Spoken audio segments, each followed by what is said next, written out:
ಕಡಲ ನೀರು ಆವಿಯಾಯಿತು,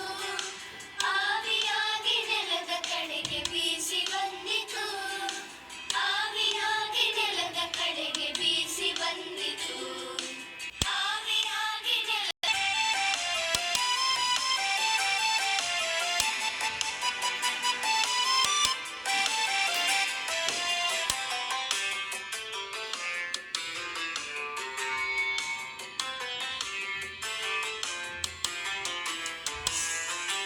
ಮೋಡ ಮೇಲಕ್ಕೇರಿದಾಗ ತಂಪು ತಗುಲಿತು,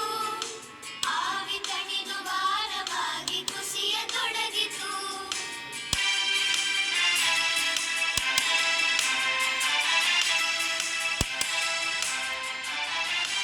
ಮುತ್ತಿನಂಥ ಮಳೆಯ ನೀರು ಕೆಳಗೆ ಸುರಿಯಿತು,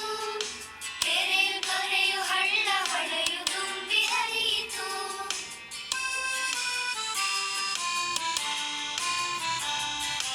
ಬಿಸಿಲ ಜಳಕ್ಕೆ ಕಡಲ ನೀರು ಆವಿಯಾಯಿತು, ಆವಿಯಾಗಿ ನೆಲದ ಕಡೆಗೆ ಬೀಸಿ ಬಂದಿತು, ಆವಿಯಾಗಿ ನೆಲದ ಕಡೆಗೆ ಬೀಸಿ ಬಂದಿತು, ಆವಿಯಾಗಿ ನೆಲದ ಕಡೆಗೆ ಬೀಸಿ ಬಂದಿತು.